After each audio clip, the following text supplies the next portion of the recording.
Boa tarde a todas e todos.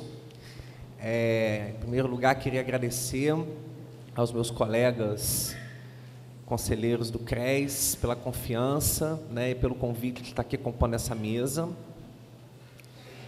Dizer que eu estou, de fato, muito contente, de estar aqui fazendo essa discussão ao lado da professora Lúcia Barroco, contente e nervoso também, porque, afinal de contas, é uma referência no debate da ética profissional, então me sinto bastante honrado com quem atualmente é minha professora, Então, cumprimentá-la, cumprimentar meus colegas, conselheiros do CRES, e a todos e todas as assistentes sociais, estudantes de serviço social e parceiros nas lutas em defesa dos direitos humanos, pelo Dia do Assistente Social, que a gente comemora amanhã.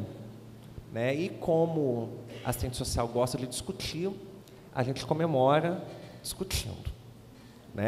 E com um tema bastante promissor, que é esse tema do sigilo profissional. Assim como a professora Lúcia Barroco, eu também me debrucei sobre esse tema, tenho me debruçado sobre esse tema bastante recentemente. Então, também aí qualquer desvio, qualquer deslize, a gente está pronto para debater, enfim, e para continuar aprimorando aí as nossas reflexões. Que se iniciam, para mim, pelo menos, e aí eu vou... só um registro, assim, eu vou fazer um caminho um pouco diferente da professora Lúcia, mas eu vou chegar no mesmo lugar, um pouco do final da fala dela. Mas a gente vai pensar, entendendo como é que esse debate do sigilo, ele pode ser apropriado pelo serviço social, e como ele vem sendo apropriado pelo serviço social. Eu me aproximei dessa discussão muito em função da minha trajetória profissional, que foi basicamente toda no campo sócio-jurídico. Então, me senti bastante contemplado quando a professora Lúcia falou sobre isso, que tem essas características, todas que a professora citou e que já estão bastante desenvolvidas na literatura profissional, inclusive num documento lançado recentemente pelo Conselho Federal de Serviço Social, que fala um pouco da concepção do que é esse campo. Mas algo me chamou muito a atenção nos debates sobre sigilo no campo sócio-jurídico, e que me despertou pela primeira vez da importância da gente pensar sobre esse tema, que foi aquela proposta indecente, aquela excrescência torturante das salas de depoimento sem dano. E a partir daí, então, que é a quebra do sigilo na sua forma tecnológica mais aprimorada, uma câmera onde o assistente social segue os comandos do juiz. Em função disso, a gente começou a observar que, independente da câmera, da existência ou não da câmera ou de instrumentos tecnológicos, instrumentos utilizados frequentemente pelos profissionais poderiam funcionar como câmeras, tais como relatórios e pareceres. E isso sempre chega, esses debates sempre chegam como demandas no Conselho Regional do Serviço Social, que foi onde, então, eu pude, na troca, sobretudo, com os conselheiros e as agentes fiscais do CRES, poder aprofundar um pouco mais o debate sobre o sigilo profissional. A gente já realizou algumas iniciativas. Em 2013, a gente fez o primeiro congresso de assistentes sociais do Estado do Rio de Janeiro, e a gente teve uma mesa sobre sigilo profissional, aconteceu aqui na UERJ, aqui no Teatrão.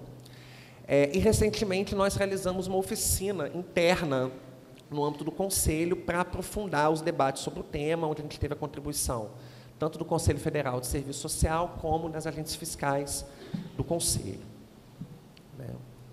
Então, é a partir disso que eu tenho pensado e tentando aprofundar um pouco os estudos sobre esse tema, que ainda são incipientes, né? Então, não tenho nenhuma expectativa de que eu dê alguma definição conceitual pronta, né, do que é o sigilo profissional. Até porque a própria concepção de sigilo, e aí eu vou ater minha fala, né, a esse foco, porque senão eu acabo entrando, né, na continuidade do debate, né, do seminário com as mesas que vão vir no dia de amanhã. O debate sobre sigilo profissional, ele está longe de estar concluído, né, e, portanto, longe de possibilidades de afirmações absolutas. A minha perspectiva de análise, né, eu vou tentar aqui apresentar um pouco, né, como eu tenho pensado essa questão do sigilo, não é? É que para a gente entender os debates e as polêmicas em torno das concepções de sigilo profissional do ponto de vista histórico, a gente precisa entender os contextos históricos, né? O sigilo profissional, ele não é um dever abstrato, como bem a professora Lúcia Barroco colocou, não é? As diferentes formas de você entender o sigilo, elas estão inseridas num conjunto de relações sociais, cujas profissões nelas se inserem, dentre elas o serviço social, e relações sociais com diferentes interesses em disputa, quando não interesses contrários, né? Então, entender as concepções de sigilo, para mim, é entender que interesses econômicos, políticos, sociais e culturais estão em disputa, que, no meu ver, determina como o sigilo profissional é concebido.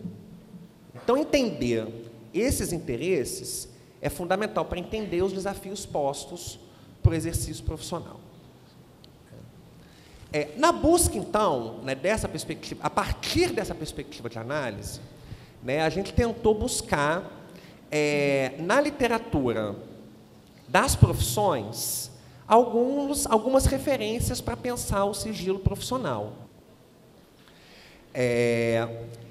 Isso, inclusive, se remonta à própria história dos códigos de ética dos assistentes sociais. Se a gente pega, né, os 5 códigos de ética, os 5 códigos de ética que nós já construímos aqui no Brasil, né, o termo sigilo profissional, ele aparece nos códigos de 47, de 86 e de 93, ou seja, o vigente, o código vigente, né? Enquanto os códigos de 65 e de 75, o termo utilizado é de segredo profissional, né? Então, a gente já percebe que, no marco da história da profissão, essa polêmica já aparece, né? E ela também vai aparecer em outros aspectos, em outras formas de se entender a questão das práticas profissionais, né?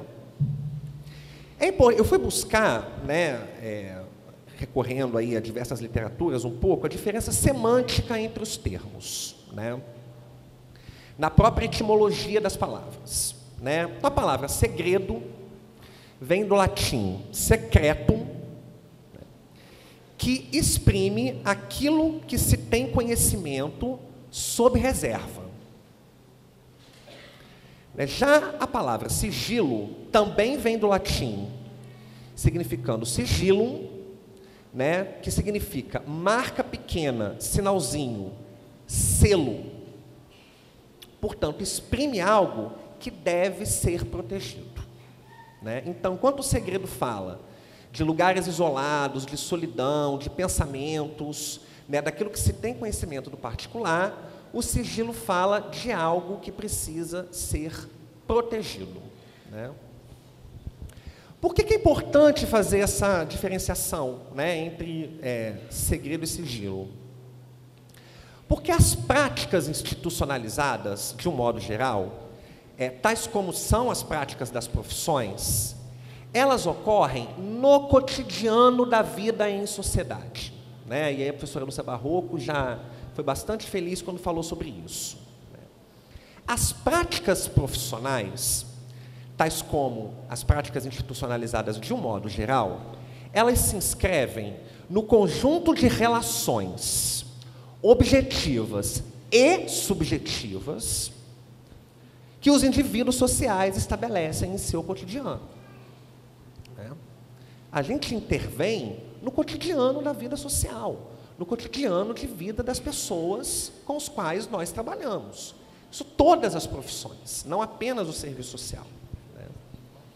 Por que eu estou trazendo essa dimensão da vida cotidiana? Porque os segredos, eles são próprios da vida cotidiana dos seres sociais. Eles existem. Eles fazem parte das relações humanas, né? Já bastante, inclusive, referenciados em mitos gregos, né, na arte, enfim, na literatura, em diversas expressões onde fala dessa dimensão das relações humanas, não é? Os segredos, né, se relacionam com o fato de que algumas situações vivenciadas pelos indivíduos não devem ser do conhecimento alheio. Porque, de algum modo, existem interesses de que aquelas informações não sejam do conhecimento alheio. Então, nessa tentativa de tentar esclarecer e reconhecer a existência dos segredos como algo próprio das relações humanas, né, o direito, como disciplina, tentou regular, criando níveis de segredos, de modo a tentar tipificar em forma de proteção jurídica. E que eu vou fazer uma crítica, porque, para mim, é uma visão positivista da vida cotidiana. Né? Alguns autores chamam, né, essa dimensão da teoria das 3 esferas. Né? Existiria uma esfera da vida privada que envolve as relações do indivíduo com certo número de pessoas, né, vedando terceiros de acessar essas relações. Uma esfera da intimidade, né, que é a participação de um número restrito de pessoas no conhecimento de fatos da vida privada, e a esfera do segredo propriamente dito, né, que ninguém ou pouquíssimas pessoas têm acesso àquelas informações, né, que, de algum modo, ele tem conhecimento e que é vedado a elas, então, compartilhar aquelas informações. Isso no cotidiano da vida social, ok? Prestem atenção que a esfera pública não aparece nessa classificação. Né? Eu vou voltar a isso posteriormente. Né? Essa é uma regulação que data ainda do direito romano, né? Quando se protegia a intimidade, né, a partir da vedação da lesão à saúde, né, a lesão ao corpo, a lesão à honra, a lesão à condição jurídica, ou seja, condição de classe, e os segredos serem espalhados. Esse é o fundamento do que se chama, que está previsto, inclusive, em várias legislações, eu vou falar disso daqui a pouco, do chamado direito à intimidade e direito à vida privada. Por que eu estou falando disso? Porque boa parte da produção sobre sigilo profissional, ou sobre sigilo de um modo geral, no âmbito do direito, faz referência ao sigilo como algo que protege o direito à intimidade e à vida privada. Saindo de Roma e vindo mais, né, para o período moderno, é interessante a gente observar que o direito à intimidade e à vida privada, eles voltam a ser reconhecidos como direitos nas revoluções liberal-burguesas. Eles reaparecem afirmados como direitos individuais, tanto na Declaração da Independência Americana, de 1776, como na Declaração Universal dos Direitos Humanos, em 1789, na França. Né? Esse é um dado importante para a gente entender a questão do sigilo, não é, porque mostra em que momento histórico, em que interesses estavam em disputa, ou estavam em disputa numa perspectiva de se hegemonizar e de se tornar dominante, de se reconhecer a vida privada como um direito, de se reconhecer a intimidade como um direito. Não é? Ora, se isso acontece no momento da Revolução Francesa e na Declaração da Independência dos Estados Unidos, nós estamos falando dos interesses da burguesia. Não estamos falando de outros interesses. Eram tais interesses que colocaram na pauta a afirmação do direito à vida privada e à intimidade. Por quê? Neste momento, afirmou-se a necessidade de se separar público e privado no que diz respeito à intervenção do Estado nas relações privadas. O que é absolutamente, o que foi, isso aqui todos aqui nós já sabemos, o que foi absolutamente importante para o desenvolvimento do mercado capitalista. Não é? O individualismo, que é próprio do pensamento liberal, ganha força como motor ideológico das revoluções burguesas, na medida em que a esfera pública é associada ao poder de Estado. O direito à intimidade e à vida privada surge na modernidade, então, a partir de interesses burgueses de impedir a intervenção do Estado no cotidiano das relações individuais. Ou seja, o mercado se autorregula. Os preceitos liberais. Agora, é importante registrar que essa separação entre público e privado, ela do ponto de vista do pensamento liberal, ela cria um apartheid entre indivíduo e poder público.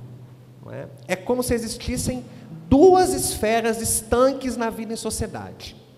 E que muitas das vezes a gente lê a sociedade dessa forma positivista. Uma esfera pública e uma esfera privada, estanques, como se elas não se relacionassem. Não é? Isso é claro que isso responde a determinados interesses dominantes. Tem um filósofo marxista, né, que é o Rouanet, né, que ele vai fazer uma análise da modernidade e do iluminismo, né, e ele vai fazer uma afirmação que, num primeiro momento, pode chocar a muitos de nós críticos, né, da sociabilidade burguesa. Mas ele vai falar que o individualismo, né, ou a individualidade, ela pode ser encarada como uma conquista da humanidade, e não apenas com um valor negativo de servir aos interesses de mercado. A referência ao indivíduo, a referência à individualidade, ela pode ser entendida como uma conquista da modernidade, do projeto moderno. Não é?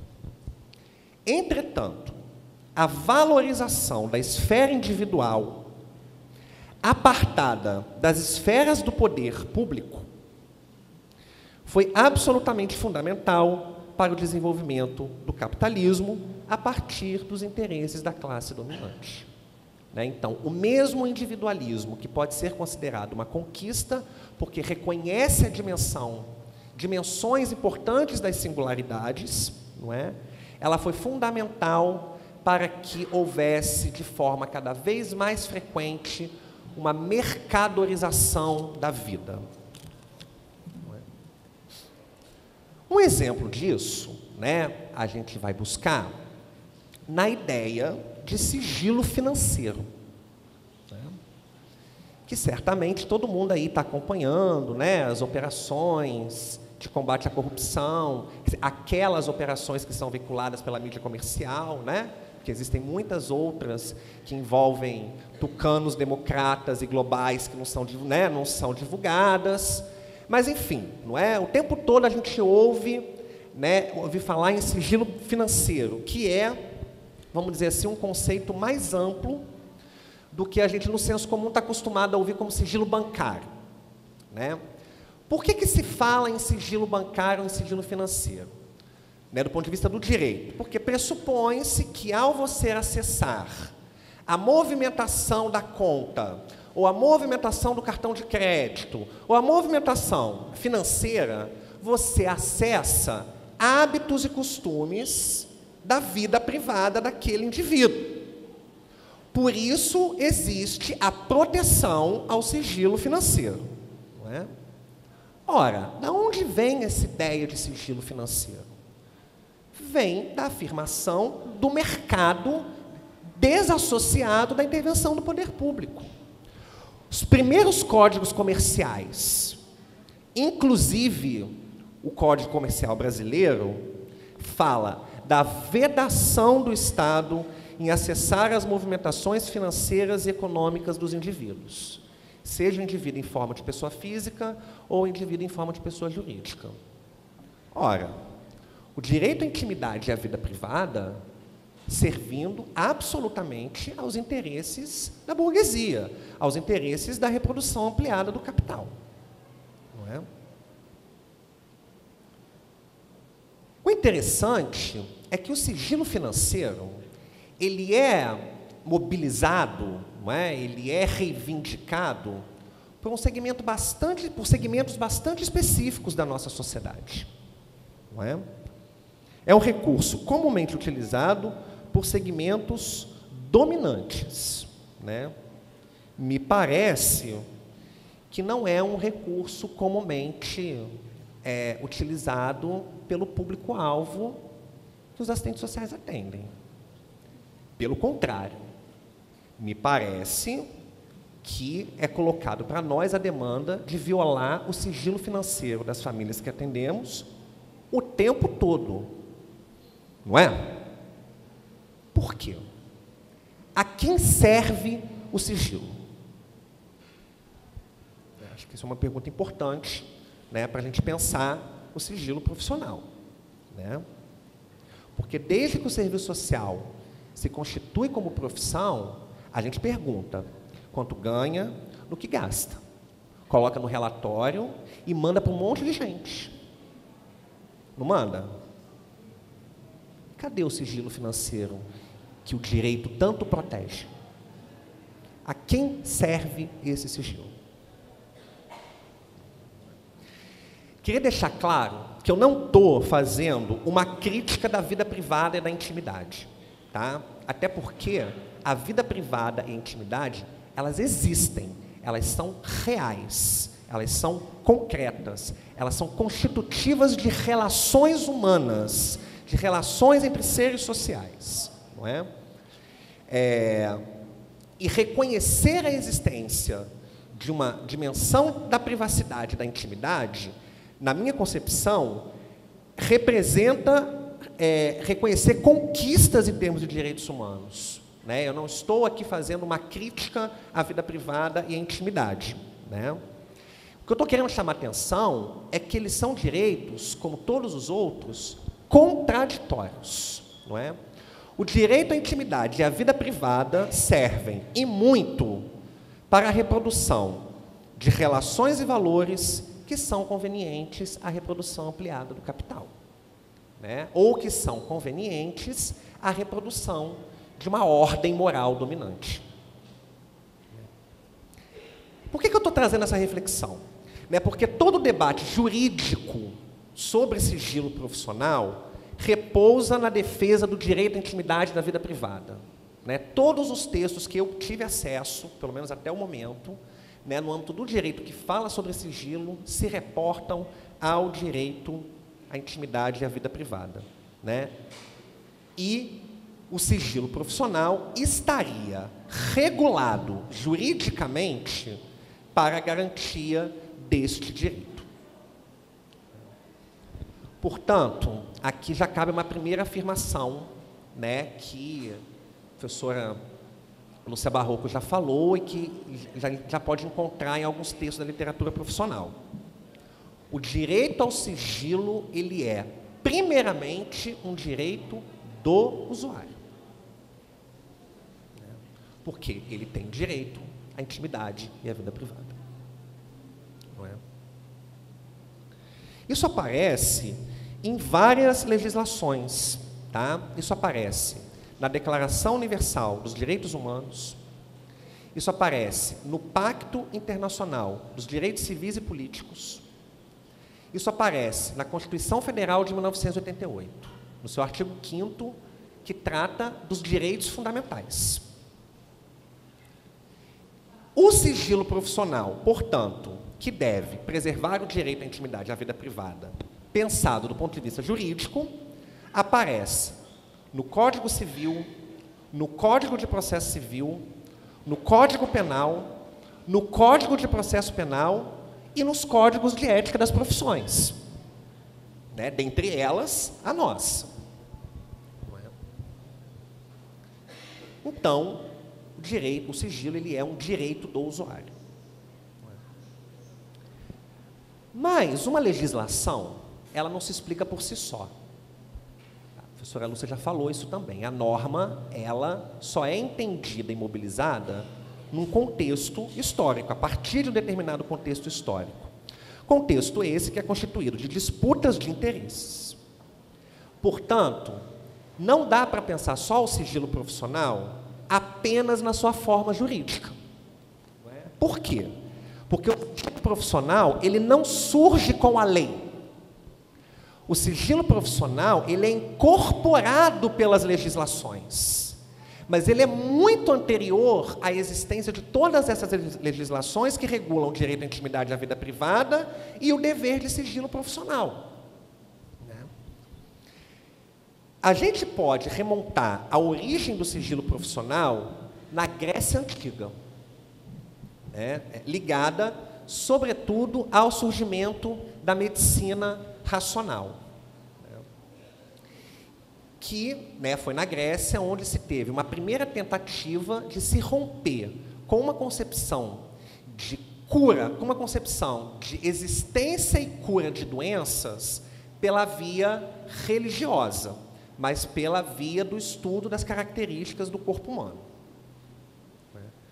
É considerado, então, o berço da medicina racional, quando se tenta justamente fazer a ruptura com as explicações religiosas das doenças e com as curas também religiosas, que eram, então, desenvolvidas por sacerdotes e xamãs e representantes das diferentes culturas religiosas em toda a antiguidade. Daí, o grande mentor dessa forma de se pensar a medicina foi Hipócrates, que é considerado o pai da medicina racional. Existem várias traduções, porque como é um texto do século IV a.C., existem várias traduções, interpretações do que são os escritos de Hipócrates. Dentre os escritos de Hipócrates se encontra o juramento do médico. O juramento do médico diz, dentre N coisas, o seguinte, que é importante para a gente pensar aqui. Aquilo que no exercício ou fora da profissão e no convívio da sociedade eu tiver visto ou ouvido que não seja preciso divulgar, eu conservarei inteiramente secreto. Vou repetir porque ele é bastante significativo. Aquilo que no exercício ou fora do exercício da profissão e no convívio da sociedade eu tiver visto ou ouvido e que não seja preciso divulgar, eu vou conservar como inteiramente secreto. Eu estou falando do século IV a.C., no âmbito da medicina, que tem uma vasta produção sobre sigilo profissional. Por que essa motivação? Não é?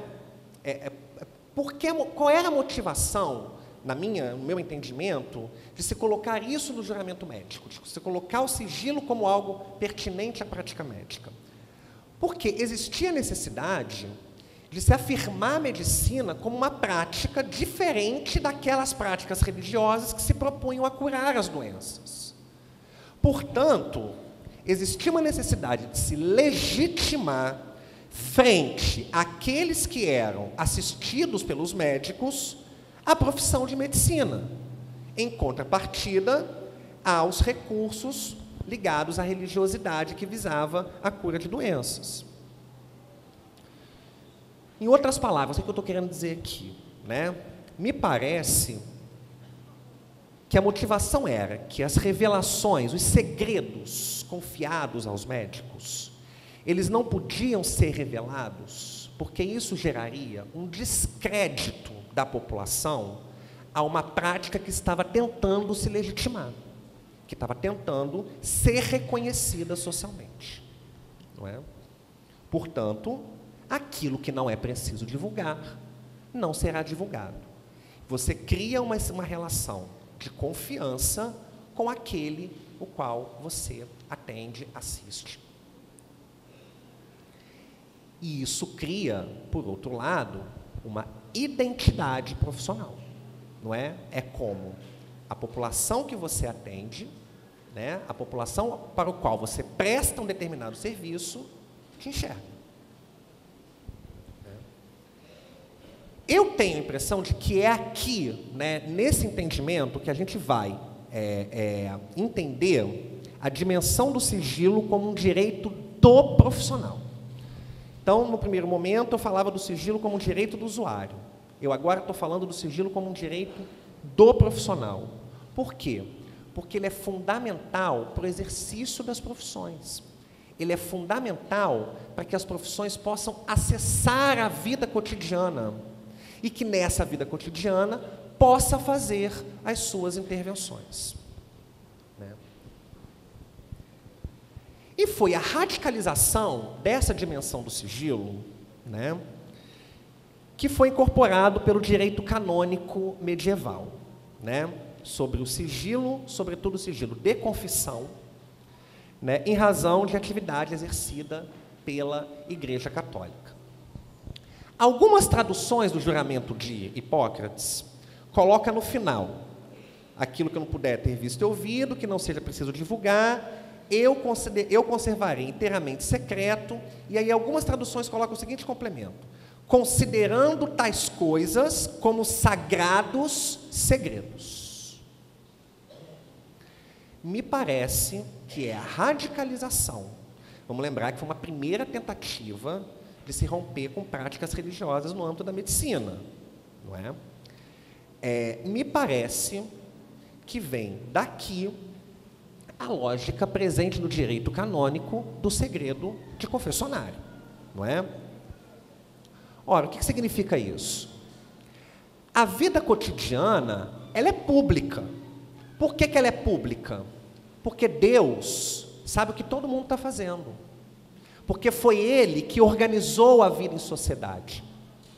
Portanto, a sociedade se organiza segundo as leis de Deus. Só é íntimo e privado aquilo que violou as leis divinas. Portanto, eu confesso aquilo a quem tem o poder delegado por Deus de me curar do pecado. Daí a necessidade de se manter o segredo de confissão em sigilo absoluto. Por quê? Porque o reconhecimento de práticas sociais que violam as leis de Deus significa reconhecer que a sociedade não se organiza conforme as leis de Deus. Por que eu estou trazendo o direito canônico? Né? Porque me parece que é o direito canônico que vai influenciar várias construções jurídicas sobre sigilo profissional, né? Inclusive algumas nossas. E concepções, né, de que a sala do profissional é um manto sagrado que não pode ser violado. né? No Código de Processo Civil, no Código de Processo Penal e em vários códigos de éticas profissionais ainda vigentes, o termo utilizado é segredo profissional e não sigilo, né? E é conhecido que o Código de Processo Penal ele vem do direito canônico, né? A inspiração do Código de Processo Penal vem do direito canônico que previa os procedimentos para se punir o clero caso violassem alguma lei da igreja. Então, me parece que o termo segredo profissional está bastante vinculado ao direito canônico, né? Quero chamar a atenção que aqui, de novo, a gente aparta indivíduo e sociedade, não é? O indivíduo público é aquele que respeita a lei de Deus. Na vida privada, ele viola as leis de Deus, né? Por que eu estou trazendo tudo isso, né? Para fazer a seguinte afirmação. Os segredos existem na vida cotidiana, mas eles só existem em relação, porque não existe indivíduo sem sociedade. Não existe construção de vida privada, não existe construção de intimidade, não existe construção de segredos se os indivíduos não se relacionam com outros, se eles não se relacionam em sociedade. Não existe indivíduo sem sociedade. Portanto, não existe apartheid entre público e privado. São dimensões de uma mesma totalidade social. As profissões, de um modo geral, elas só existem porque desenvolvem determinadas competências, determinadas atribuições, determinadas habilidades que se objetivam através de práticas inscritas no mundo do trabalho, né? Práticas que se intervêm na vida cotidiana. As profissões intervêm na vida das pessoas. Isso é uma afirmação que eu estou fazendo, não é uma reflexão, é uma afirmação. Elas intervêm na vida das pessoas, em seu cotidiano, seja no seu cotidiano objetivo ou no seu cotidiano, nas dimensões objetiva e na dimensão subjetiva do cotidiano, né? Agora, elas intervêm nessa vida cotidiana a partir de determinadas finalidades e objetivos, construídos a partir de competências, atribuições e habilidades, mas também de valores afirmados, né? Que são afirmados em condições históricas concretas, né? Definir finalidades, e aí eu vou, né, fazer referência a todo o debate da professora Lúcia, né, fala das capacidades humanas, né, que inclui os profissionais. Fala das capacidades humanas de fazer escolhas. Escolhas a partir de determinadas situações concretas. Mas escolhas que consolidam uma reflexão e um agir ético. Portanto, toda a prática profissional está necessariamente inscrita na relação dialética entre a vida pública e a vida privada. Pois os seres com os quais nós trabalhamos, os nossos usuários, são uma totalidade dessas relações. Eles não são o privado e o Estado é o público. O público e o privado, eles são uma totalidade que conformam o cotidiano dos nossos usuários, né? Porque não existe indivíduo sem sociedade. Para o serviço social, isso é ainda mais sério, né? Por quê? Porque o Estado, o poder público, atenção, eu não estou usando aqui esfera pública, estou usando o poder público, é o nosso maior empregador. E nós desenvolvemos grande parte das nossas intervenções a partir de demandas provenientes da vida privada dos indivíduos. Ou seja, quem nos emprega o poder público. Para quê? Para intervir no cotidiano da vida privada. Como é que separa isso? É possível separar isso? Por isso o debate do sigilo é tão importante para a gente. Não é? Se uma profissão, ela só se realiza socialmente, né? Ela só se realiza nas relações sociais. Ninguém aqui é assistente social porque resolveu ser assistente social, né? A gente é contratado por alguém e intervém no mundo. Então, a gente só se realiza como profissão em relação. Né? Nós, profissionais, estabelecemos necessariamente relações com usuários, mas também com outros atores, com outros profissionais, com outras instituições, né? Com outros sujeitos que, de algum modo, existem e intervêm na vida social. Porque não existimos porque queremos existir. Existimos porque, de algum modo, respondemos a necessidades sociais. Não é? Essas relações que nós, profissionais, assistentes sociais ou não, né, necessariamente estabelecemos com outros sujeitos que não apenas os nossos usuários, passa necessariamente por compartilhar determinadas informações. Não tem como eu me relacionar com outro profissional ou com outra instituição, né, ou aqui,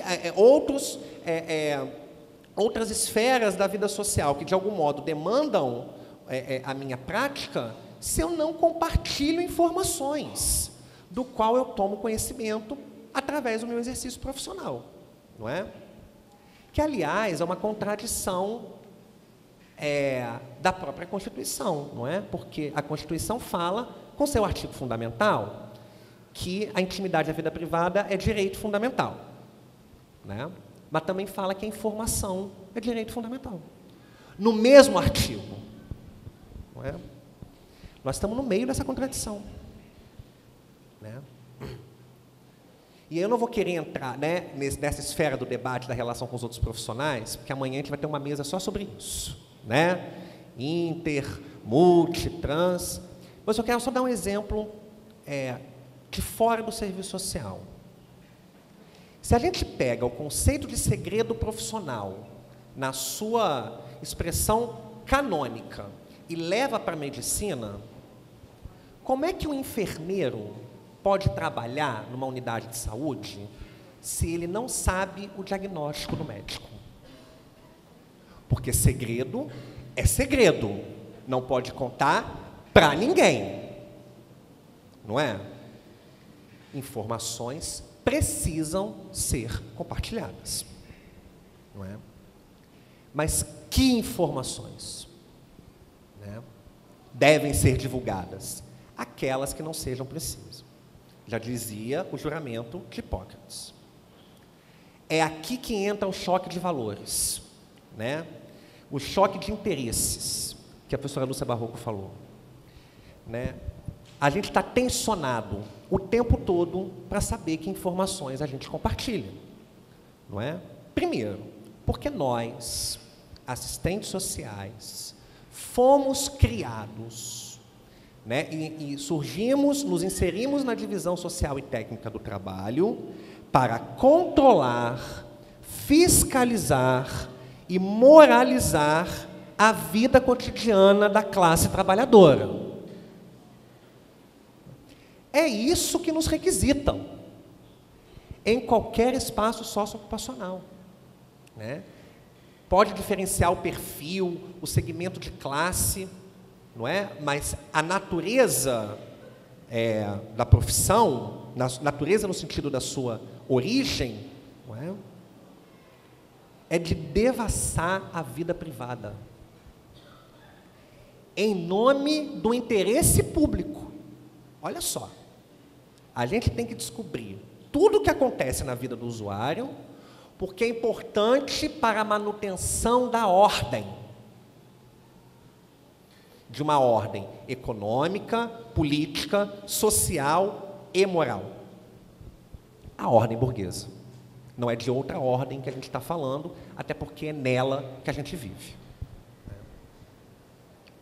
Essa tensão, né, essa perspectiva se tensiona, se contrapõe aos valores profissionais emancipatórios, né, que são afirmados no nosso Código de Ética Profissional, né, que tem como horizonte a emancipação humana e a defesa da liberdade e do acesso universal a direitos humanos.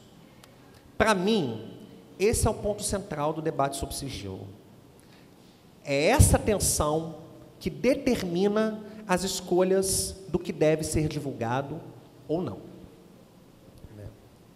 A intimidade, a vida privada dos nossos usuários não estão determinadas somente pelo mercado, como muitas das vezes querem, né, nos iludir.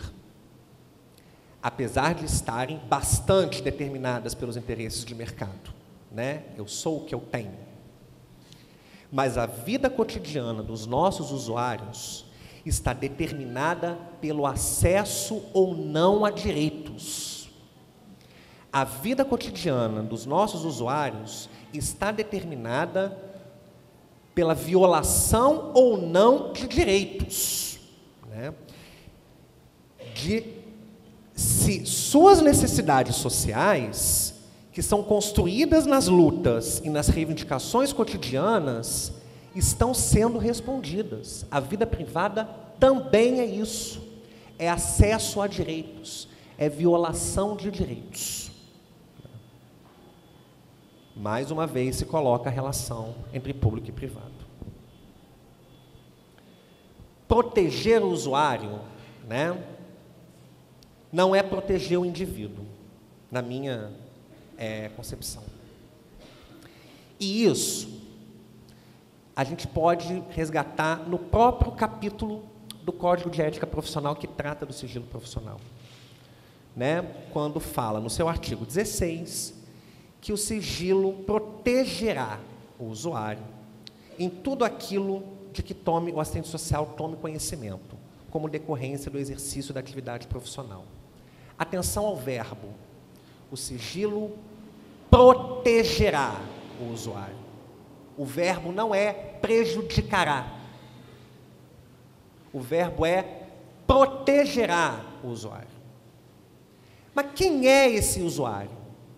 Esse usuário não é um indivíduo, tal como a cultura profissional, né, importada dos Estados Unidos, muitas das vezes nos impele a pensar, porque não é só uma mudança de nomenclatura do indivíduo para o usuário. O nosso usuário é um indivíduo social. Isso está lá no nosso Código de Ética, no primeiro valor, no valor ético central, o valor da liberdade, não é? É o indivíduo social, entendido como portador da liberdade. E a liberdade de um indivíduo, por ser social, só é possível com a liberdade de todos os indivíduos, porque não existe indivíduo sem sociedade. Portanto, falar em violação de direitos não é achar um algoz, não é achar um culpado. É pensar que se um direito está sendo violado, o direito de uma criança, o direito de uma mulher, o direito de um idoso, é porque um conjunto de violações de direitos estão acontecendo. Porque a vida cotidiana é feito disso também, de direitos violados. E só é possível, então, né, afirmarmos como horizonte o nosso valor ético central, que é a liberdade, se a gente entende a universalidade dos direitos humanos, né? Que é completamente diferente daquela concepção liberal de que a minha liberdade começa onde termina a do outro, né? Mas a liberdade como algo próprio da humanidade, universal. Não é? O indivíduo só será livre e cidadão na sua plenitude se todos o forem. Bom, para finalizar, né, nós vivemos uma conjuntura bastante adversa e que essa tensão está posta de forma gritante nos nossos espaços de trabalho, não é? Em tempo de neoliberalismo, né, de supressão de direitos, de focalização das políticas sociais, onde o acesso aos serviços não são para todos, de criminalização dos pobres, de intensa culpabilização e punição dos indivíduos e famílias trabalhadoras pelas mazelas que eles vivem. Voltamos ao discurso da culpa é do indivíduo? Voltamos não, né? Na verdade, a ideologia dominante nunca saiu dela. Né? Em tempos de fundamentalismo religioso e de avanço do conservadorismo, volta a pergunta: o que a gente divulga? O que é sigiloso?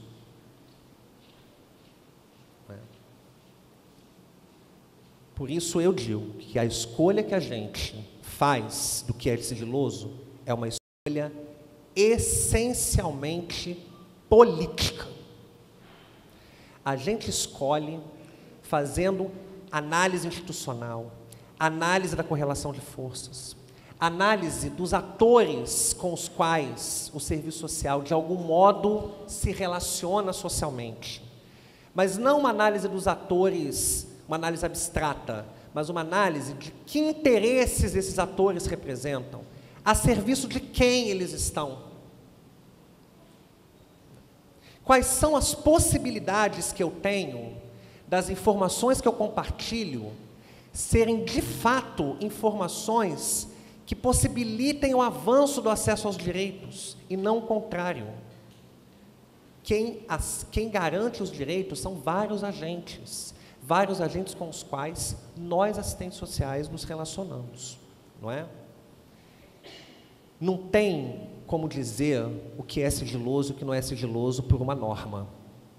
O que é sigiloso e o que não é sigiloso são escolhas que nós, assistentes sociais, fazemos no nosso dia a dia, não é? Por isso, né, eu tenho defendido a ideia de que o sigilo profissional, ele é essencialmente político. Para finalizar, né, eu queria dizer que a gente não pode fazer essa discussão do sigilo sem pensar nas diferentes dimensões do nosso exercício profissional.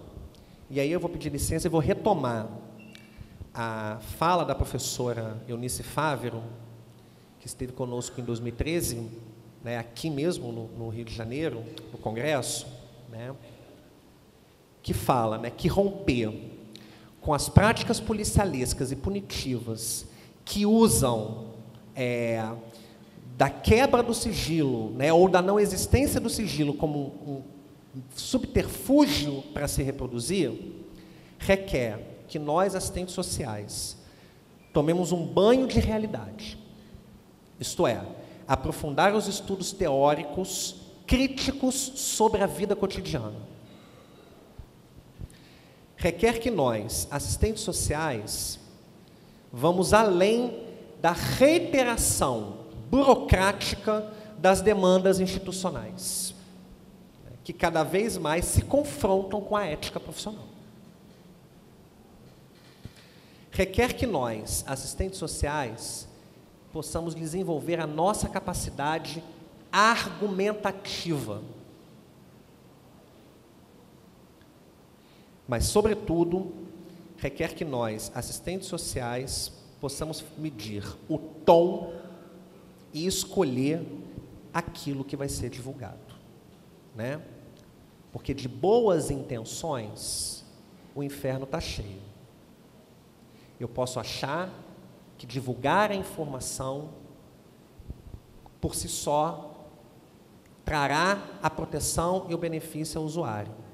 Se eu faço isso descolado de uma análise das relações políticas, o que eu posso produzir é uma violação ao direito do usuário, dependendo do que e de como eu falo e de como eu escrevo. E num período de barbárie, é fundamental a gente estar atento a esse processo. Acho que era isso, né? A contribuição, a gente vai para o debate aí, gente. Obrigado pela paciência.